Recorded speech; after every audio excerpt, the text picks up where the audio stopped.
Israel strikes Yemen following deadly Houthi drone attack. In a significant escalation, Israel has launched strikes inside Yemen for the first time, responding to a deadly drone attack by Houthi rebels on Tel Aviv. US President Joe Biden announced on Sunday that he will not seek re-election.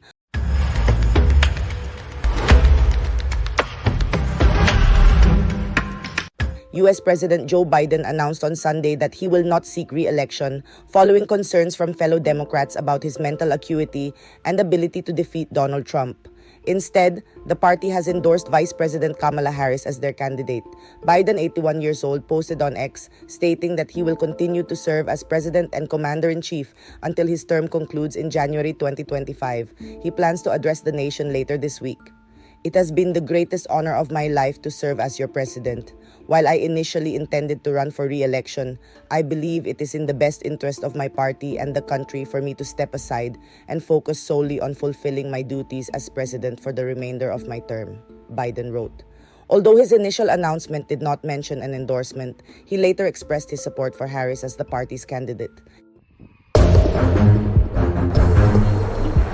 Israel strikes Yemen following deadly Houthi drone attack.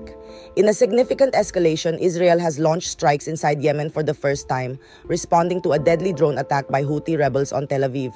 This marks a new phase in the ongoing conflict that threatens to spread across the region.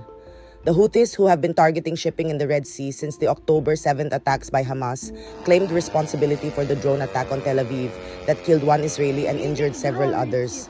Houthi spokesperson Yahya Saree stated that the operation was executed with a new drone capable of evading interception systems and vowed continued attacks until the blockade on Gaza is lifted. In retaliation, Israel struck back on Saturday, prompting the Houthis to launch another barrage of missiles towards Israel. Houthi spokesperson Mohammed Abdul Salam described the escalating situation as open war. The Israeli Defense Forces, IDF, suspect the drone used in the attack was an Iranian-made Samad-3 model launched from Yemen and upgraded for extended range.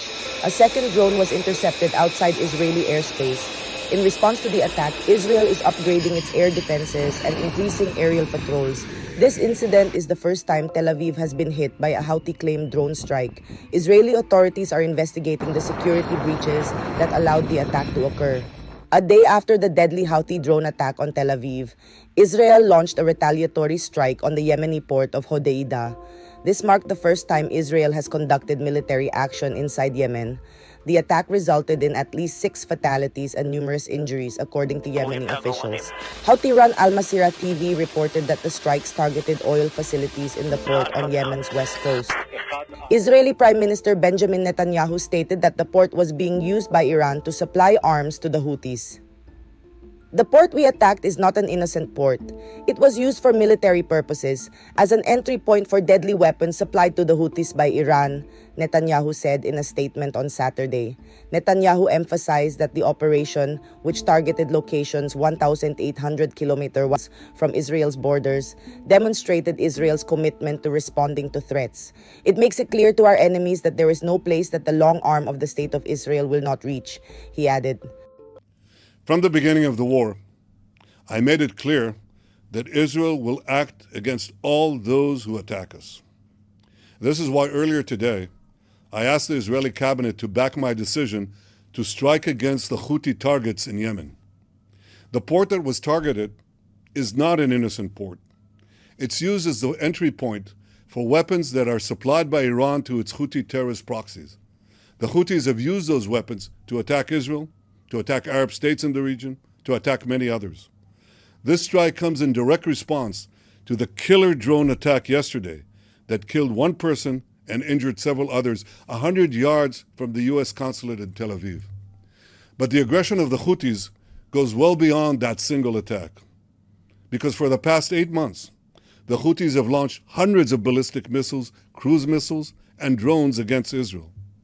The only reason those attacks have not caused a greater loss of life has been the defensive measures taken by Israel and its allies, which together have intercepted hundreds of projectiles. I would like to thank the United States, Britain, France, and other members of the International Maritime Coalition that was formed to repel Houthi attacks. But the drone attack that struck Israel in the early morning hours yesterday shows that more than defensive action is needed to curtail the Houthis.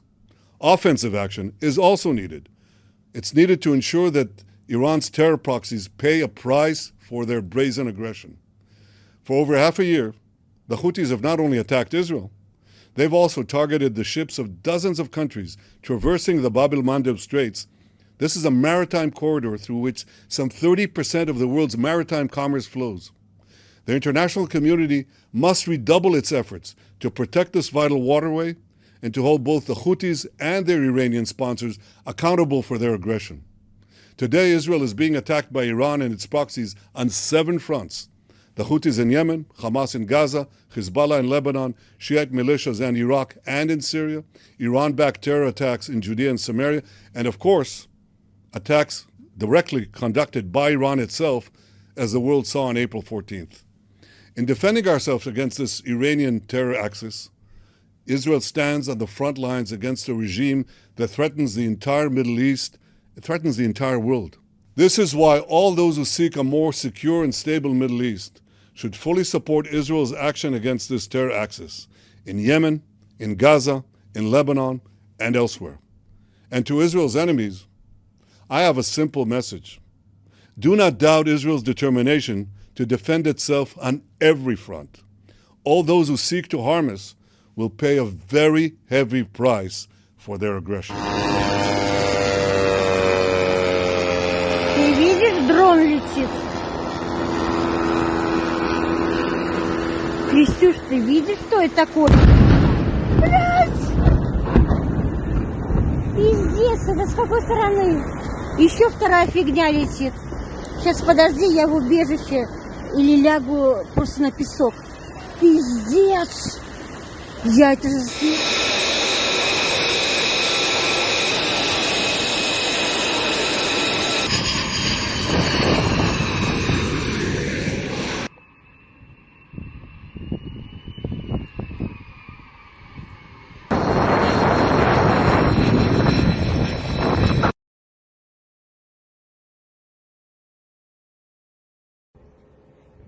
רשות לנתק? מנותק רשאי לצאת. נכון לניתוק? נכון. מנותק רשאי לצאת. נבחרת רשאים לעזור בהצלחה. מחזיקים ידיים. רואים את העגורנים? 1 אלפא. 2 בעגורה. עולה. אלפא מ3. כל מחורק. 4 בנצק. אלפא גם מ4. من أجل غزة لهم سر رمان